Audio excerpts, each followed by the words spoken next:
Hello there and welcome to my channel Novice Modelling in the Midlife Crisis.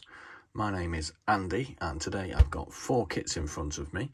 This is a what's in the box video for the Heinkel 112B, which I will be painting up in Romanian colours as it comes with the relevant decals. This is part of a series that I am doing forever, probably, at least the next 8 years if you have the time to follow. And it's called You Choose My Next Build. And the whole concept here is basically I put 4 kits in front of you and you get the option to choose which one you want to see me build by dropping a message in the comments bar. The message only needs to be Heinkel 112B, but you can say hi if you like, up to you. So straight on, we're going to just have a look at this particular kit. I'm going to do the standard what's in the box way that I normally do. We're going to read out a bit of the blurb, we're going to look at the instructions, we're going to have a look at the actual sprues and the kit itself. I'm going to have a little drinky of my Carpathian Romanian single malt whiskey, which is kind of yummy. And then we'll have just a general chit chat about whatever else is going on. So, here we go, the Heinkel 112B. Late in 1933, the RLM issued a specification calling for a monoplane fighter design. 4 designs were produced: a Rado 80, the FW159, the BF109 and the Heinkel 112. The HE112 was designed by Decals Heinrich Hertel, something to do with engineer, completed with the other 3 at a competition held at Trevemunde, in October 1935. The product of the HS112A series was failure, and Hertel undertook a complete structural redesign of the aircraft under the designation HE112B. The first production prototype was the V9, which first flew in July 1937. The Japanese government placed an order for 30 HE112 during the autumn of 1937. The HE112B0 had 2 20mm cannon in the wings and 2 7.9mm machine guns mounted above the engine cowling. The first 12 aircraft were delivered to Japan during the spring of 1938, but a second batch of 12 were hurriedly impressed into the Luftwaffe because of the Sudeten crisis. The machines were delivered to 3rd JG 132 at Fürstenwalde, but following the signing of the Munich Agreement, the fighters were returned to Heinkel for export and immediately offered to Spain.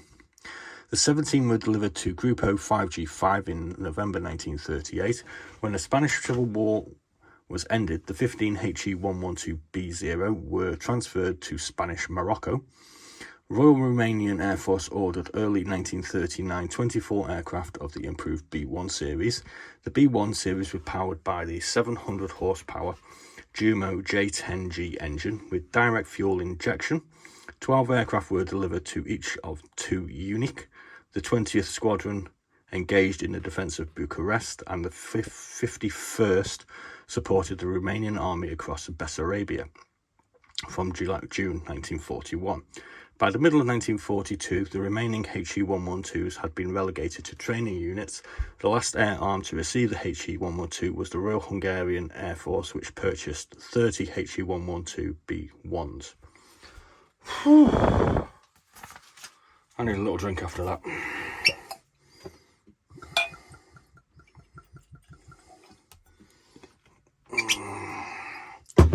Excuse me, I just need to put some coke in. I was joking. Yeah, I'm sure you've heard it before.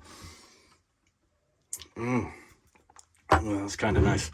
Right, so the actual sprues themselves, we start off with this one, which is just basically one little tiny sprue with the 2 upper surfaces of the wings. As you can see, we've got some standard panel lines, a couple of little access hatches, probably for fuel intake, I assume. They're really kind of small looking, these wings, I've got to be honest with you. Kind of dinky looking. So that's all we've got on that sprue. On this sprue, as we can see, we have the under wing surfaces. Again, we have some panel lines, and we have what look like some access points here and here, here and here. The fuselage itself, again, we've got the same lines, we've got some nice markings on the rudder. As you can see here, we have some faint markings for sort of rivets and what have you. looks like the rear of the pilot's seat. Not too sure what that part is. We've got two different cowlings. One of these looks like it's the one with the twin machine guns, and this one appears to be blank.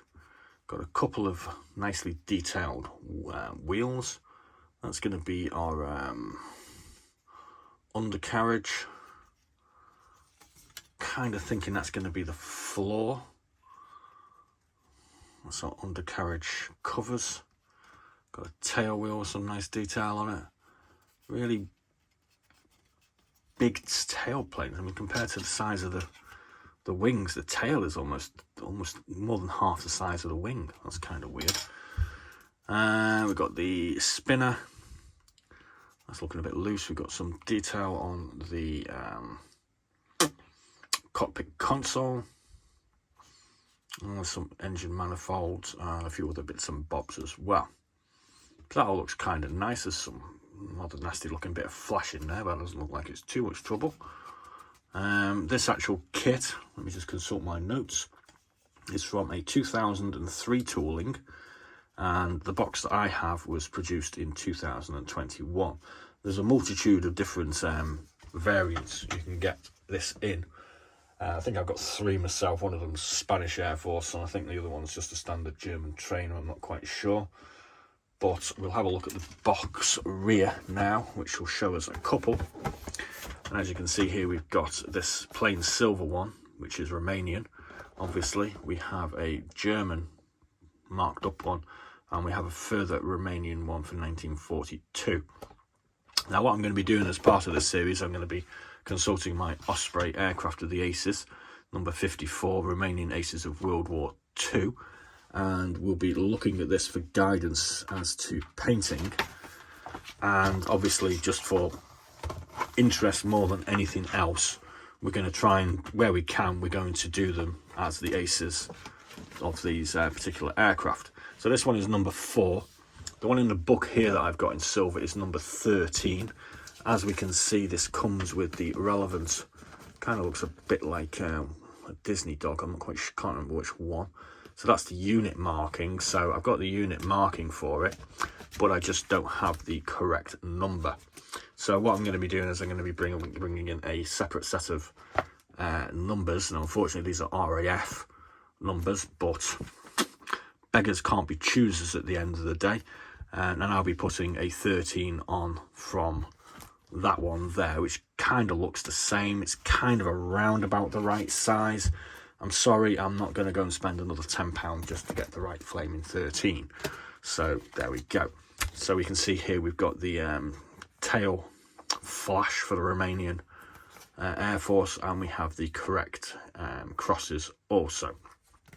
So this particular aircraft was flown by Sub-Lieutenant Aviator Pilot Officer Theodore Moscu, Escadrilla 51, Vanatore Gruppo 5, and Foxani North, 22nd of June 1941.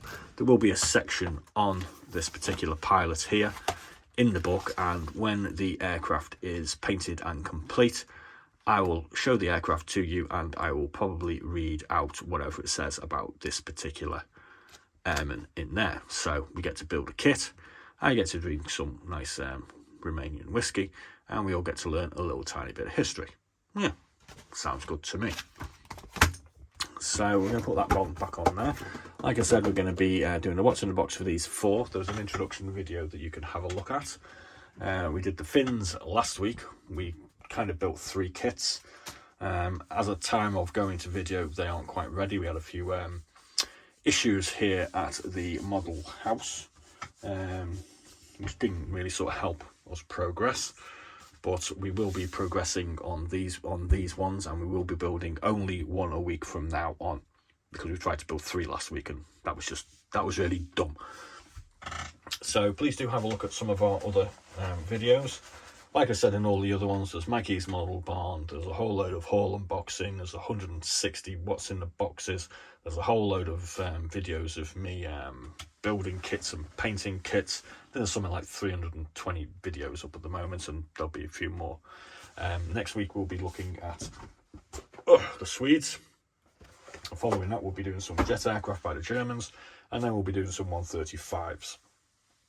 So, all done.